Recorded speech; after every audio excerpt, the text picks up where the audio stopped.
Hinaing ng grupong Piston sa kanilang kilos protesta ang linggo-linggo pagtaas ng presyo ng mga produktong petrolyo. Lalo pa raw kasi nitong pinahihirapan ang ating mga kababayan. Update tayo sa sitwasyon doon sa ulat on the spot ni Marisol Abdurrahman. Marisol? Rafi, Susan, sa kalsada ay pinagsigawan ng grupong Piston ang kanilang pagtutol sa patuloy na pagtaas sa presyo ng langis.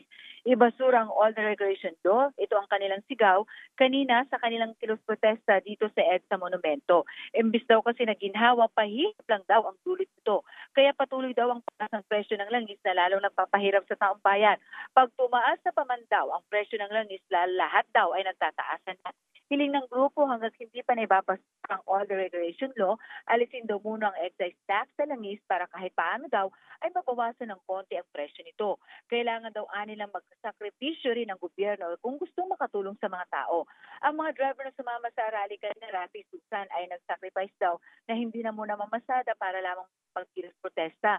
Meron tayong mga napansin doon ng mga bar at mga babae na kasama sa rally. Ayon sa kanila, yun daw ay mga asawa ng mga tsuper na yun daw ang nag-join ng rally kanina sa halip na kanilang mga mister. Hindi naman daw kasi sapilitan ang pag-join ng rally. Samantala, habang nagsasagawa sila ng kilos protesta ay nagbabantay lang sa gilid ang mga pulis at mapayapa rin silang disperse matapos magsalita ang ilan sa kanila. Rafi. Marisol, kumusta yung daloy ng trapiko ngayon dyan sa area? Nakaapekto ba yung protesta ng grupo at maghapon ba sila magpoprotesta? Rafi, hindi gaanong naka-apekto. Well, in fact, actually walang epekto ito sa traffic kaya hinayaan na lamang sila ng mga pulis na nandoon sa area kasi nasa gilid lang naman sila ng kalsada. At mabuti na lamang ng mga oras na ito ay walang gaano mga sasakyan na dumaraan. Merong mga ilan na bumabagal pagdating sa area nila na nakikisimpatiya na bumubusina pero hindi naman kasi totally humihinto kaya hindi na antala ang traffic. Nag-disperse rin sila, Rafi, after magsalita ang ilang nilang mga leader dahil gusto lamang daw nilang mga lampag at marinig ang kanilang boses at wala naman daw silang intensyong gawing maghapon ang kanilang pagkilos, Rafi. So pwede pang mamasada yung iba, Marisol? That's right, Rafi. Sabi ng iba, after ng kanilang rally ay mamamasada sila. Pero meron din namang ilan sa kanila na talagang hindi na muna namasada ngayong araw dahil yun nga, mas prioritize nila yung kanilang pag-join sa rally, Rafi. Maraming salamat sa iyo, Marisol Abdurrahman. Paalala po sa mga motorista, epektibo na ngayong araw ang panibagong oil price hike. Sa anunsyo ng oil companies, 1 peso and 10 centavos ang taas presyo sa kada litro ng gasolina. 20 centavos naman sa diesel. May dagdag presyo rin na 70 centavos sa kada litro ng kerosene ang ilang kumpanya. Sa datos na nakalat ng GMA Integrated News Research, ito na ang ika-6 na sunod na linggong may pagtaas sa gasolina habang ika-7 naman para sa diesel at sa kerosene. Pag-aralan muna. Yan ang sinabi ng Department of Labor and Employment sa isinusulong ng ilang nasa pribadong sektor na alisin na ang work from home scheme. Kailangan daw kasing ikonsidera ang mga industriyang mas nakikinabang sa ganitong setup.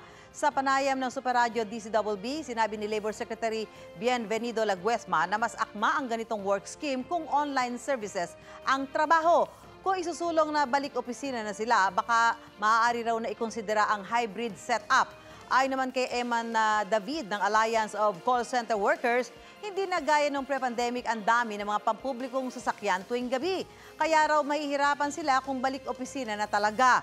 Una na sinabi ng Private Sector Advisory Council at Employers Confederation of the Philippines na pabor silang tanggalin na ang work from home setup para maibalik ang mobility na makabubuti sa ekonomiya. Paalala uli sa mga motorcycle rider, bawal ang pagdaan sa bike lane sa EDSA na para sa mga siklista. Kumuha tayo ng update sa pagbabantay ng I-Act sa ulat on the spot ni Alan Gatus ng Superradyo DCWB. Alan?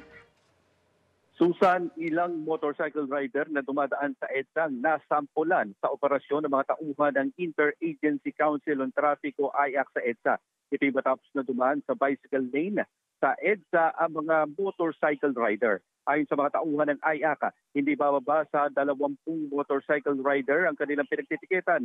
Isang pick-up at isang taxi ang kasama rin sa natiketan ng mga tauhan ng IACA. Ilan sa mga hinuli ang sinabi na nag-overtake lang umano sila dahil sa may sasakyan na mabagal kaya ginawang overtaking lane ang bicycle lane. Ang iba naman sadyang bumabad talaga sa bicycle lane at ginamit na fast lane. Dahil dito, 1,000 piso ang kakaharapin na multa ng motorcycle rider at 2 sasakyan matapos na matikitan. Paalala ng IAC na matagal na silang nanghuhuli sa bicycle lane sa lahat ng mga motorista na umuukupa sa linya, hindi lang sa mga nagmumotorsiklo. Sa paalala pa uli ng mga kapuso nating motorista, bawal ang lahat ng uri ng sasakyan na gumamit sa bike lane sa EDSA. Susan? Maraming salamat, Alan Gatus ng Super Radio, DZBB. Naharang sa checkpoint sa Quezon City ang isang binatilyo na bukod sa walang suot na helmet, nakaw pala ang dalang motorsiklo. Balitang hatid ni James Agustin.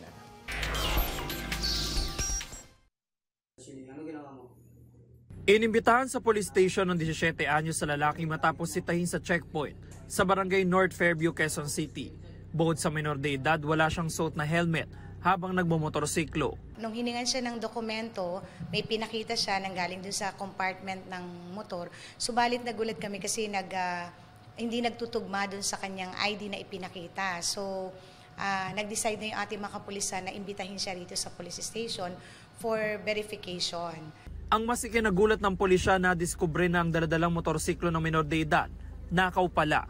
Tumugma raw ang motorsiklo sa nai-report sa kanila na nakarnap noong Biyernes. Doon na inaresto ang binatilyo. Nang makaharap, agad na nakilala na may-ari ng motorsiklo ang minor de edad dahil bumili pa raw ito sa kanilang sari-sari store. Nakuhanan pa ng CCTV ang minor de edad sa harapan ng sari-sari store. Sa isa pang anggulo, iniatras na niya ang motorsiklo. Aminado ang may-ari na nakalimutan ng kanyang anak na tanggalin ang susi sa motorsiklo nang ipinarada ito. Itong anak ko, dumating na, Mama, nasan yung motor ko? Sabi niya. Sabi ko, ewan ko sa iyo, ikaw ang nagparada. Ngayon, lumabas din ako. Wala yung motor. Ngayon, agad-agad ang sigaw ko, i-review yung CCTV, i-review. Laking pasasalamat na may-ari na nabawi nila ang motorsiklo na mahalaga sa trabaho ng kanyang anak. Hindi na namin nakuhanan ng payag ang minor de edad dahil itinurn over na siya sa Social Services Development Department. Pero kwento niya sa pulisya, Yung circle of friends niya ay mga delivery rider. So parang nangarap siya na gusto rin niya na meron siyang sariling motorsiklo para makapag-deliver din siya. Siya ay nagtatrabaho sa isang bigasan, kargador po siya doon. Na-inquest na ang suspect para sa mga reklamong paglabag sa new Anti-Carnapping Law, Motorcycle Helmet Act at Land Transportation and Traffic Code. James Agustin, nagbabalita para sa GMA Integrated News. Traffic advisory po, magpapatupad ang MMDA ng intermittent stop sa ilang kalsada sa Metro Manila. Ipatutupad yan sa ilang bahagi ng EDSA, Kalayaan Avenue, Jokno Boulevard, Rojas Boulevard, Andrews Avenue at Salis Road. Ibig sabihin, papahintuin ang mga sasakyan para bigyang daan ang pagdating ng mga delegado at manlalaro para sa FIBA World Cup na gagawin sa bansa. Mula August 25 hanggang September 10 ang FIBA World Cup sa bansa. Nasa mahigit na 1,300 MMDA personnel ang idideploy para sa matiyakang maayos na daloy ng mga sasakyan.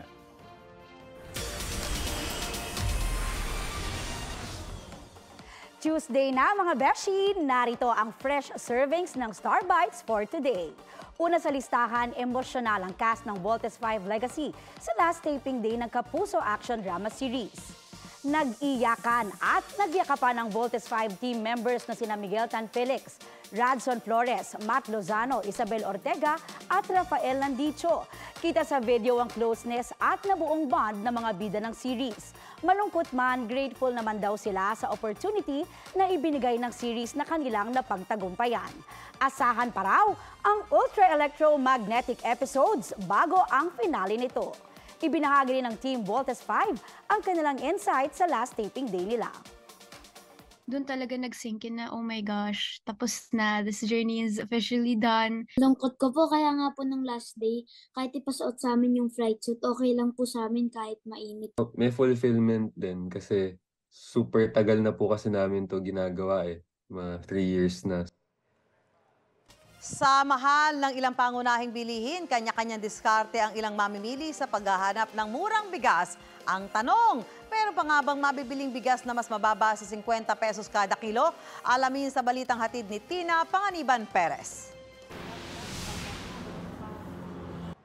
Pinilahan ng 38 peso kada kilong imported regular milled na bigas sa pwestong ito sa Commonwealth Market sa Quezon City, inisyatibo ng grupong PRISM o Philippine Rice Industry Stakeholders Movement na magbenta ng 38 pesos na bigas habang mataas ang presyo sa mga pamilihan. Hanggang 5 kilo lang ang pwedeng bili ng kada customer para hindi agad maubos ang supply at mas marami ang makabili. Ilan sabo po yung napapakubos? 5 bags hanggang 10 sa isang araw. Depende sa pila ng tao. Pagtsaga na lang. Wala ko kasing trabaho yung asawa. Ang bigasang ito na malapit sa Commonwealth Market, 4 pesos per kilo na discount naman ang binibigay sa mga bibili ng local regular milled rice at ng local brown rice. 5 kilos lang po maximum namin. Hindi kami nagbebenta po ng per sacks. Yung may-ari nito, may sariling palayan sa Mindoro, Nueva Ecija, and Davao. Kaya na-afford namin ng 4 pesos less. Sa pwestong ito sa Commonwealth Market, ang pinakamababang presyo ng bigas ay 49 para sa broken. Pero mas mabenta raw ang local na maalsa kahit mas mahal ng piso kada kilo dahil mas sulit. Sa Mega Q-Mart naman, may mabibiling 40 hanggang 43 pesos kada kilong laon na madilaw. Hindi po ganun kabenta. Sa ngayon po ang pinakamabenta pong maalsa. Yung 54? Opo, magmula nang tumaas po yung presyo, ito pong maalsa ang nabibili po. Sa Kadiwa outlet na ito naman sa Department of Agriculture, walang tindang bigas. Pero sabi ng PRISM, ongoing ang kanilang ugnayan ng DA at posible makapagbenta na sa loob ng linggong ito. Voluntary lang na pagtulong po ng mga kasamahan natin sa rice industry. So hindi ito kikita nyo na 100% sa buong market sa Metro Manila hanggang makatawid po tayo sa harvest natin ngayong September. Umaasa ang PRISM na bababa na ang presyo oras na umarangkada ang anihan sa susunod na buwan. Depende ito ma'am sa dami po ng ma-harvest po natin. Ngayon ma'am, wala naman tayo nakikita ang bagyo pa na paparating. Tingin namin ma'am, maganda yung magiging harvest po natin ngayon. Tina Panganiban Perez, nagbabalita para sa GMA Integrated News. Patay ang isang babae sa Batangas matapos umanong sakalin at sapakin ng kanyang live-in partner. Yan at iba pang mga balitang probinsya hatid ni Kent Abrigana ng GMA Regional TV.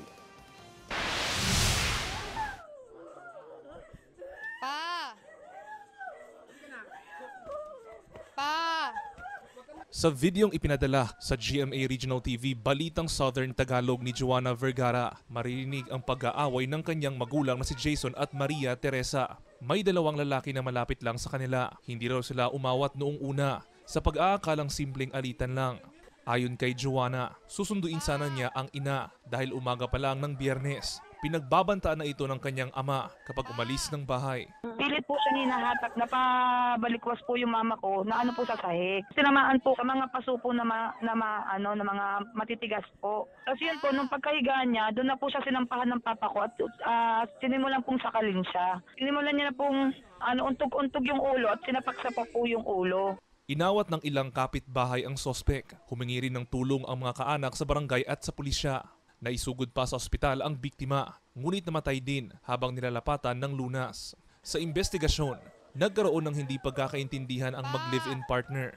Dahil daw po ito sa pag-alis ng kanyang ka-live-in partner nang hindi nagpapaalam sa kanya.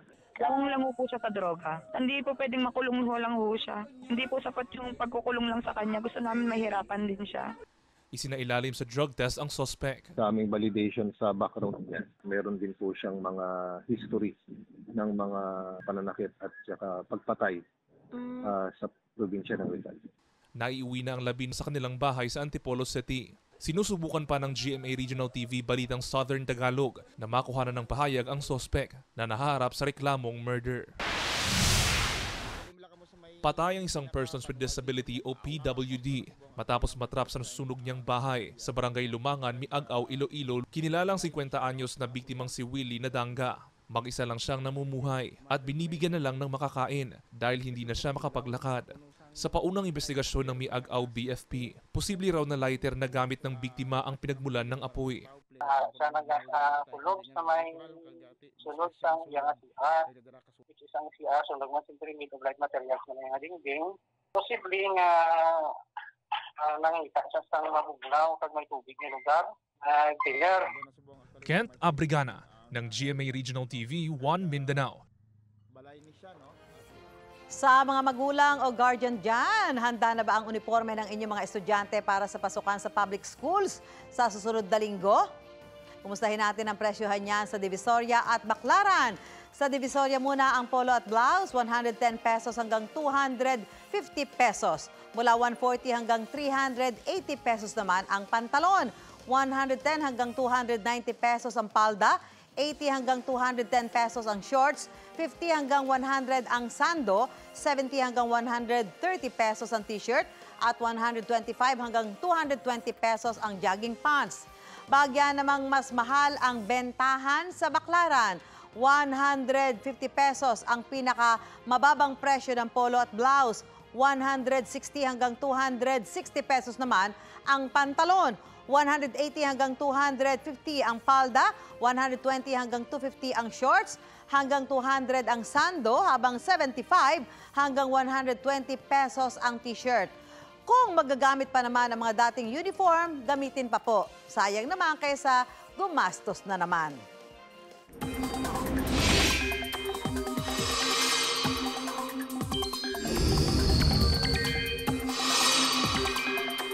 Magtutuloy-tuloy ba ang pag-uulan dito sa Metro Manila ngayong araw? Ano naman kaya ang lagay ng panahon sa iba pang panig ng bansa? Alamin natin yan mula kay Katrina So ng GMA Integrated News Weather Center. Katrina? Salamat, Susan. Good morning, mga kapuso. Inulan nga nitong magdamag ang Metro Manila. Sa Makati City, mag-aalas 11 kagabi nang bumuhos ang malakas na ulan. Maswerte't hindi ito nagdulot ng pagbaha at pagbagal ng trapiko. Ayon sa Pag-asa, thunderstorm ang naranasan sa Metro Manila at ilang karatig probinsya sa nakalipas na magdamag. May tsansa pa rin ng ulan sa Metro Manila sa mga susunod na oras hanggang sa hapon at gabi. Base nga yan sa rainfall forecast ng Metro Weather. Asahan din ang pag-ulan sa iba pang bahagi ng bansa. Posible ang heavy to intense rain sa ilang lugar, kaya maging alerto mula sa banta ng baha o landslide. Ayon sa Pag-asa, hanging habagat ang nakaapekto ngayon sa Southern Luzon, Visayas at Mindanao. Mga kapuso, kahit na may pag-uulan, posibleng pumalo. Sa 39 degrees Celsius ang heat index sa Tuguegarao, Cagayan ngayong araw. 37 degrees Celsius naman sa Baler, Aurora, Alabat, Quezon at Calapan, Oriental, Mindoro. Habang 36 degrees Celsius sa Muñoz, Nueva Ecija at Apari, Cagayan. Dito sa Metro Manila, maaaring umakyat sa 38 degrees Celsius ang heat index sa Port Area, Maynila. Ang ganyang kataas na heat index ay posibleng magdulot ng heat cramps o heat exhaustion. Kaya ingat mga kapuso at syempre, please stay hydrated. Dam status check naman tayo mga kapuso. Bumaba pa lalo ang water level sa Angat Reservoir. Ayon sa Pag-asa, nakapagtala ngayon ang Angat ng 198.12 meters na antas ng tubig. Mas mababa iyan kumpara sa 198.28 meters kahapon. Bumaba rin ang water level ngayon sa Ipo, La Mesa, Ambuklao at Caliraya Reservoir. Tumaas naman ang antas ng tubig sa Binga, San Roque, Pantabangan at Magat Reservoir. Kahit walang bagyo, ilang lugar pa rin sa Mindanao ang lubog sa baha. Mula nitong weekend, inulan at binaha ang ilang sagingan sa Asuncion, Davao del Norte. Bagaman hindi tuloy-tuloy ang ulan, ay malalakas naman ang buhos nito sa lugar. Nalubog din sa baha ang mga puno ng niyog, palm tree, palm oil tree, mais at mga gulay. Abot hanggang hita naman ang tubig sa Moncayo, Davao de Oro. May ilang lugar ding binaha hanggang Binti gaya sa Tagum, Davao del Norte. Marami pang bahagi ng Davao Region ang nalubog sa tubig. Mahigit 2,000 pamilya ang inilikas. Mabilis namang nagpaabot ng tulong ang lokal na pamahalaan. Sabi ng Pag-asa, ang pag-uulan sa Mindanao ay epekto ng habagat. Isang motorized bangka naman ang tumaob sa dagat na sakop ng Panulukang, Quezon. Papunta raw sa Infanta, Quezon ang bangka nang makasagupa ng malalaking alon. 11 ang sakay nito, kabilang ang 2 buwang gulang na sanggol at 83 anyos na matanda. Maswerteng may mga mangingisda sa laot kaya nasagip ang mga sakay ng bangka. Ayon sa mga otoridad, walang nakataas na gale warning sa lugar kaya't nakapaglayag ang bangka. Sa gitna ng patuloy na pagtaas ng presyo ng bigas sa bansa, rice importation ang mabilis na tugon ng gobyerno. Kumusta na nga ba ang lagay ng domestically produced rice mula sa ating mga magsasaka? At para po talakay ng isyong yan, nakasalang sa Balitang Hali ang presidente ng Samahang Industriya ng Agrikultura o SINAG na si Ginoong Rosendo So. Magandang umaga po sa inyo. Manong Rafi, magandang umaga. Opo, kumusta na nga po ba yung kalagayan ng rice supply ng bansa at sapat po ba yung suporta ng DA at NFA sa ating mga magsasaka? Ang NFA hindi bumibili ng palay. So for the past 7 months, wala naman binili ang NFA na sa ating mga magsasaka. And kaya nung isang araw, tinanong natin sa Kongreso kung magkaano pa yung pondo nila. Sinabi nila may 8.5 billion pa sila na pangpili ng palay. So yun ang hinintay natin, na bumili ang NFA ng palay. So far ang harvest natin ulit is itong September, October. Inaasahan natin, maski mataas ang world market ng bigas sa labas, yung pag-ani natin dito, bababa yung presyo. Babalik ng 42 to 45 pesos ang bigas pagdating na October. Bukod po sa pagbili ng palay mula sa ating mga magsasaka, ano po ba yung papel pa dapat ng NFA pagdating sa food security? Ang NFA talaga is dapat may hawak na volume, no? Kasi yung 8.5 bilyones na mabibili is around 290,000 metric tons na bigas yun, or equivalent to 5.8 million bags. Ang problema, hindi sila umangkat ng January to May, no? So wala silang stocks. So wala naman sa mandato nila na mag-import. So with the rice tarification law, relevant pa po ba ang NFA at nagagampanan pa nila yung kanilang trabaho? Ang sinasabi nga natin kung hindi nila ginagawa yung trabaho nila, bumili ng palay sa ating magsasaka, di isarado na lang. Huwag na natin bigyan ng budget or i-dissolve na lang ang NFA. Dapat talaga ang NFA is bumili ng palay sa ating magsasaka. Kasi budget na 8.5 billion, pwedeng 2 beses silang bumili. Kasi ang season natin, wet and dry season. May pahabol pa yung mga third cropping. Dapat ginagawa nila, bumipili sila at kung may kalamidad, yun ang rini-release, no, sa mga LGUs and other places. Binibili ulit sa kanila yun. Hindi naman libre nila binibigay yung bigas na namimil. After that, makakabili ulit sila ng palay. So 2 times nila pwedeng gawin yon. Kaya nagtataka kami bakit hindi nagamit yung pera. Pero kung walang mga malalaking kalamidad, kaya ba talagang punan ng ating mga lokal na magsasaka yung pangangailangan ng ating bansa pagdating sa bigas? Yes, sa ngayon kasi yung estimate natin, ang end of the year, sa estimate ng SINAG, may 64 days pa tayo up to December 31. Ang estimate ng DA, may 54 days pa tayo up to end of the year.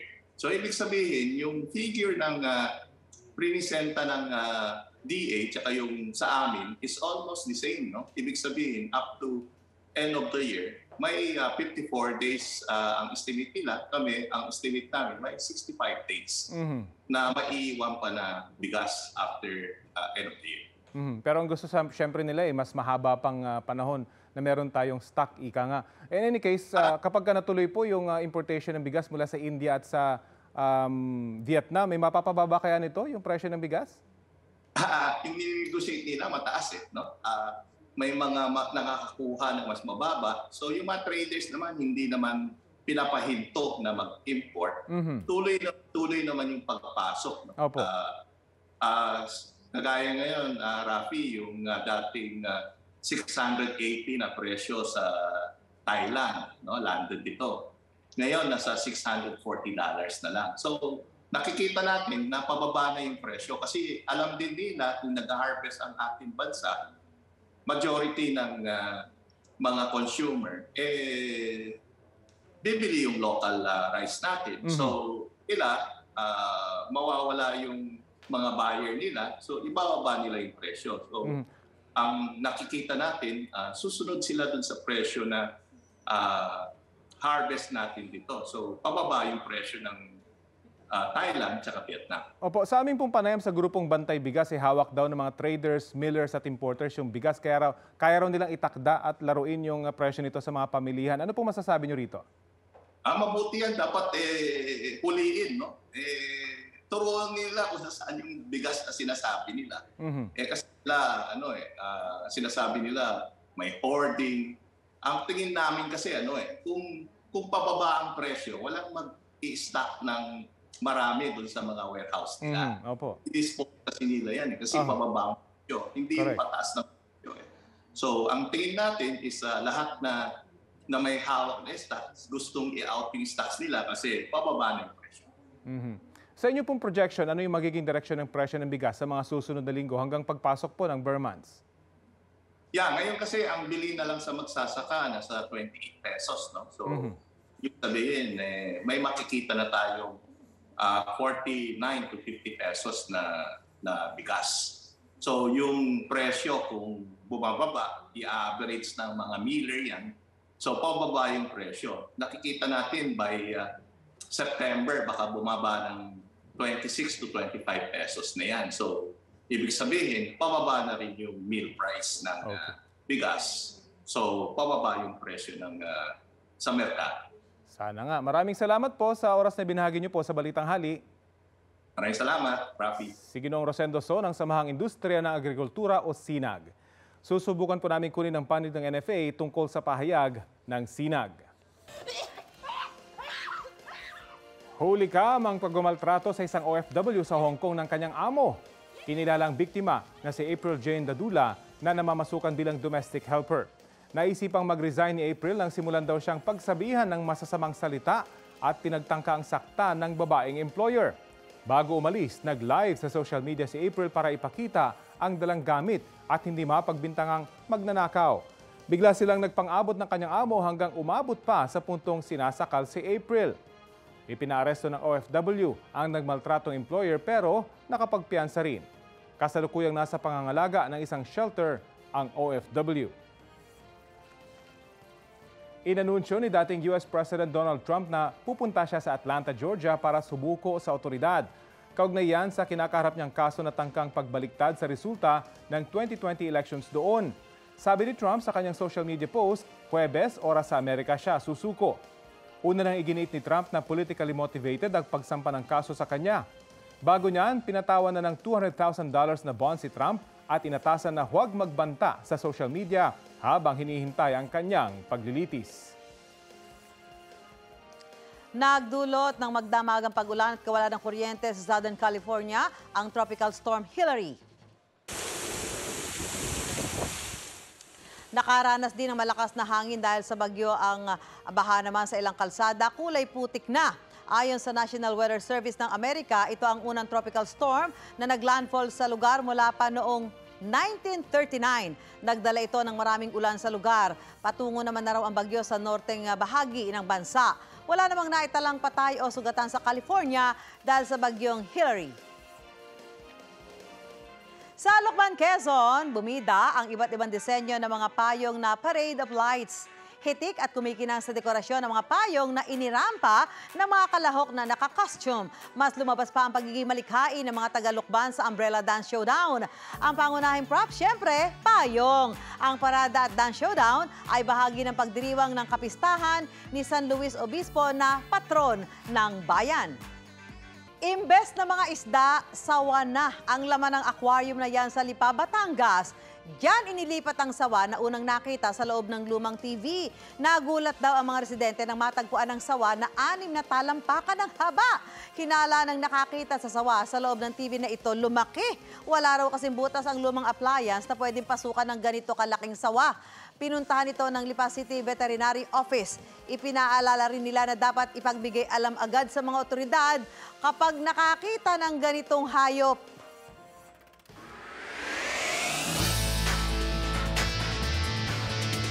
Another achievement para kay Filipino tennis ace Alex Yala. First runner-up si Alex sa pambato ng Australia sa W25 Aldershot Tournament sa Great Britain. Ang score, 3-6, 6-4 at 6-1. Dito nagtatapos ang kanyang 9-match winning streak. Bago sa Great Britain, lumaban si Alex sa W25 Roehampton kung saan nakuha niya ang ika-4 niyang ITF title. Yun ang kanyang second pro title ngayong 2023. Isa pang Pinoy ang nadagdag sa mga nasawi sa wildfire sa Maui sa Hawaii. Kinilala ang Pinoy na nasawi na si Rodolfo Rocutan na 76 na taong gulang at residente ng Lahaina. Ayon sa konsulado sa Hawaii, kakarenew lang din ang Philippine passport ni Rocutan noong 2022. Nagpaabot na ng pakikiramay ang konsulado sa pamilya ni Rocutan. Ayon sa DFA, bine-verify pa ng konsulado ang ulat kung Pilipino ang 2 sa 5 nasawi.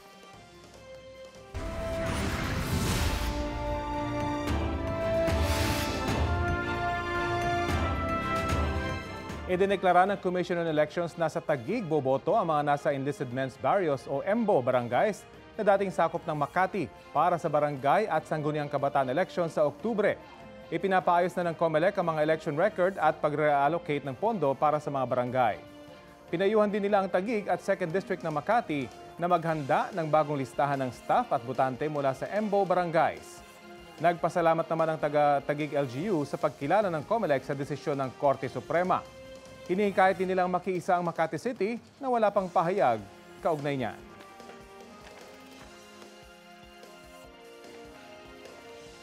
Itinutulok na nga ng ilang nasa pribadong sektor na alisin na ang work from home setup. Napapanahon na raw kasi yan at para na rin mapabilis ang paglago ng ekonomiya sa bansa. Ang netizens kaya ready na mag-return to office o manatili munang naka-work from home? Para kay Zet Chavez, struggle sa traffic, gasto sa pagkain at pamasahe ang problema kapag hindi work from home. Hindi rin naman daw mamamatay ang ekonomiya sa ganitong setup. Naililipat lang daw ang paglago sa ibang sektor gaya ng food delivery business. Mas maigi naman daw na meron pa ring work from home arrangement, sabi ni Virgilio Dedeles. Kadalasan kasi mas nagiging productive pa sa ganyang setup. Pwede raw gawing hybrid kung saan papapasukin ang empleyado ilang beses sa isang buwan. Nakausap din namin ang ilan pang manggagawang naka-work from home setup. Siguro depende pa rin yun sa kung anong klase ng trabaho. Sa IT industry, dati pa ini-implement yung work from home setup maski wala pa ng pandemic. Para sa akin, okay to retain it. Lalo yung mga single parent, yung mga may mga anak. Kasi para sa convenient din nila. And then, aside from that, may mga malalayo rin kasi sites.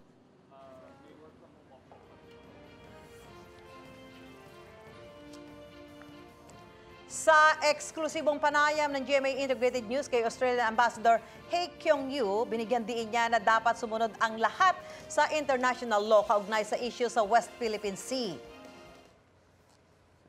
But China does not even recognize this, the arbitral ruling. And I think that is the biggest problem that we are facing with. Now, the Philippines has a VFA in place, which is 2 countries. Ayon kay Yu, paglabag sa international order at rules-based order ang pagbomba ng tubig ng China Coast Guard sa mga barko ng Pilipinas sa Ayungin Shoal nitong August 5. Malinaw raw sa guidelines ng United Nations Convention on the Law of the Sea o UNCLOS na ang West Philippine Sea ay bahagi ng Exclusive Economic Zone ng Pilipinas. Sakaling idulog ng Pilipinas sa UN General Assembly ang issue na pangaharas ng China sa West Philippine Sea, sinabi ni Yu na susuporta ang Australia basta naaayon sa international law at rules-based order. Sweetness overload ang hatid ng on-screen love team na Barda sa bagong teaser photo nila. Si Barbie yakap si David habang nakasandal sa dibdib at balikat. Si David naman yakap din si Barbie. Patikim ito ng paparating na GMA series na Maging Sino Ka Man. Sa guesting naman ng boyfriend ni Barbie na si Jack Roberto sa Fast Talk with Boy Abunda, may say ang sparkle artist sa tambalang Barda. Nagsiselos ka ba? Hindi ka ba nagsiselos? Nasaan ka?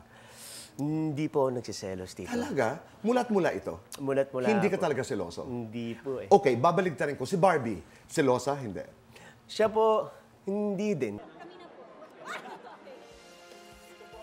Ako po si Rafi Kima. Bahagi kami ng mas malaking misyon. Para sa mas malawak na paglilingkod sa bayan, sa ngalan ni Connie Sison, ako po si Susan Enriquez mula sa GMA Integrated News. Ang News Authority ng Pilipino.